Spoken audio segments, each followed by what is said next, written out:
Overall index crime across New York City dropped another 4.9%. It is a jury of your peers who decides whether or not you are guilty or not, correct? Correct. They found him guilty not once, not twice, not 3 times, not 4, not 5, not 6. Jasmine Crockett is back and swinging haymakers at MAGA in the way of facts and data, this time dismantling them in a hearing that they had to try and make Trump's felony seem like nothing more than political persecution, something they've tried to do largely since they found him guilty and always fall in their face doing, and well, Jasmine was having none of that today, so let's pull some of the best moments and go over this together. Mr. Fahey, when you consistently talk about NY or New York crime, you're speaking in an opinionated stance. You're not speaking from a place of fact, correct? No, I'm speaking from a place of facts. Okay, well, let me clarify for you. Thank you so much. I'm reclaiming my time. Let me clarify for you that NYPD puts out reports. And in April, it said overall index crime across New York City dropped another 4.9%.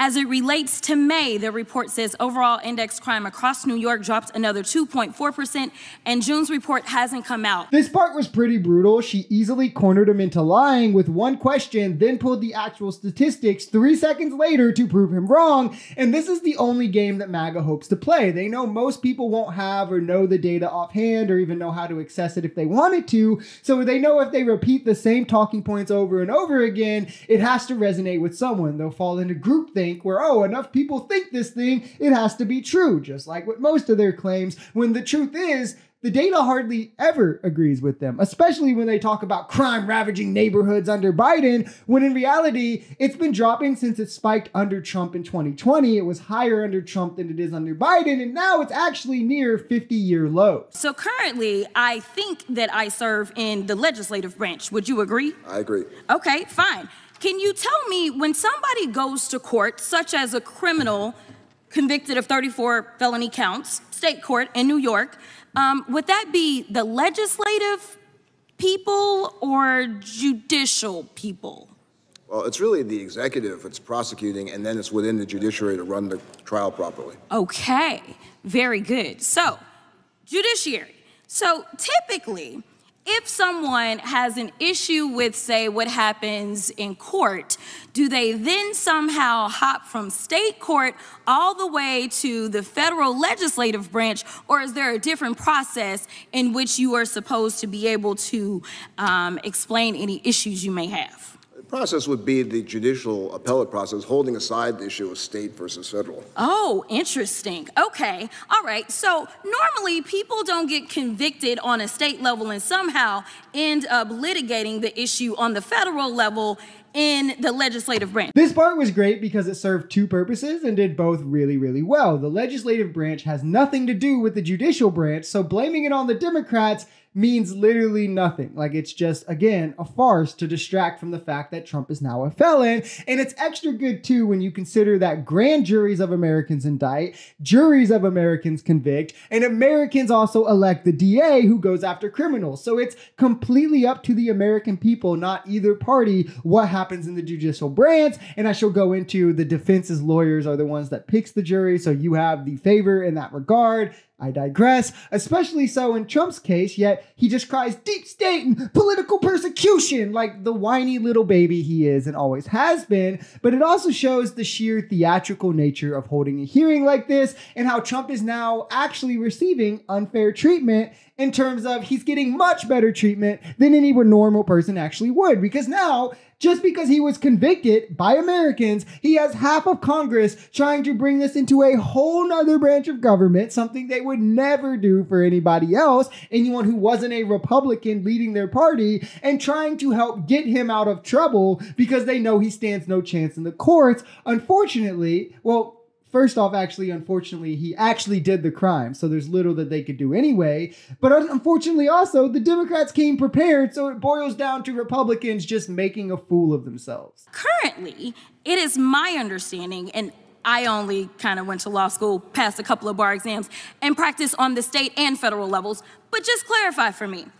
When someone goes in to be prosecuted, is it, say, the President of the United States that somehow becomes the state prosecutor in New York?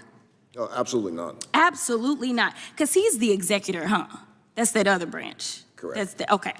All right, so you have this prosecutor, and in this case, it's Alvin Bragg, who was duly elected, correct? Correct. Not appointed by the president, correct? Right. Duly elected by the citizens in his jurisdiction, right? Right. So he's elected, and usually there's some sort of an investigation that takes place, correct?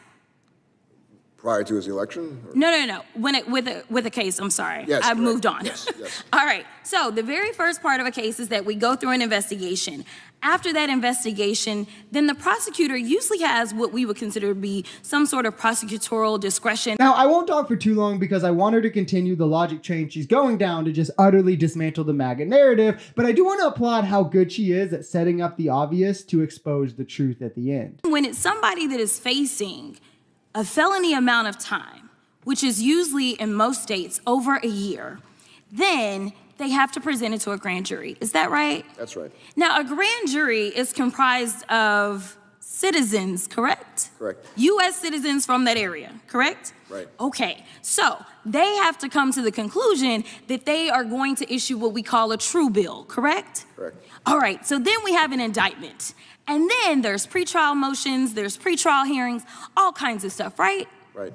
All right, and then ultimately, depending on where you are, you have the opportunity to say, hey, I want a jury trial, correct? Correct. And a jury trial is comprised of U.S. citizens again, right? Right. Okay, very good. All right, so can you tell me so far if all of this took place in the case in New York? Yes, it did. Oh, okay. There is no response for this from MAGA except to attempt to point fingers and connect conspiracy theories. You'll notice that the second you say this to any MAGA, they stop indulging in facts at all. It's all about hypotheticals and what they think or things that they can just use to character assassinate that have nothing to do with the case. They never have anything to do with it or the jury or the indictments or anything that actually matters in the judicial system. No arguments that'll hold up in court. It just comes down to, well, I think Democrats bad because this. And it's always like, well, the judge was a Democrat. Yes, but judges are also impartial. And you can especially see that in this case where Trump was held in contempt 11 times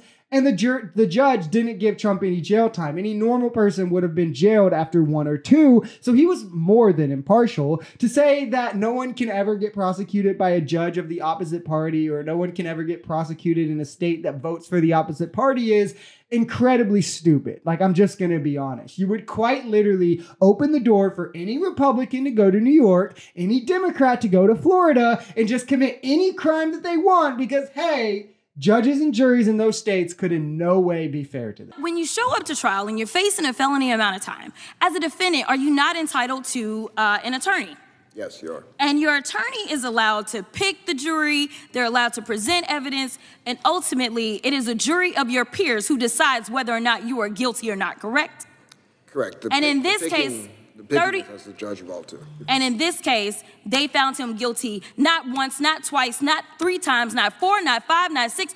I could keep going on, but 34 counts were given. So the opinions of these people who were not juries is not what we do in this country. This is a Mortal Kombat fatality if I've ever seen one. That's the nail in the coffin. The defendant's attorney gets direct pick of the jury. They did so, and if you look at what was released about the jury, one got their news from Truth Social. The only people who get their news from Truth Social are Trump voters. Multiple of them had favorable opinions of Trump. The majority of them either had favorable opinions or no opinion at all. He obviously picked the jury that he felt comfortable with in terms of the attorney for Trump and still lost on all counts unanimously. So now they just want to cry and plead corruption and point at things that didn't happen. Like, oh, they didn't even have to unanimously convict him. Yes, they did. Or oh, the judge's daughter, though, donates to Democrats. Literally, she's not even in the trial, so who cares? It's just like they did in 2020. And just like in 2020, they have absolutely no evidence and would get laughed out of the courts with that claim. And that's why this time Congress is trying to drum it up and make theatrics out of it, rather than Trump actually going through the appellate process like any other person would have to. If you enjoy this video, we're Social Society. We're a commentary channel influenced by politics, society, and the economy.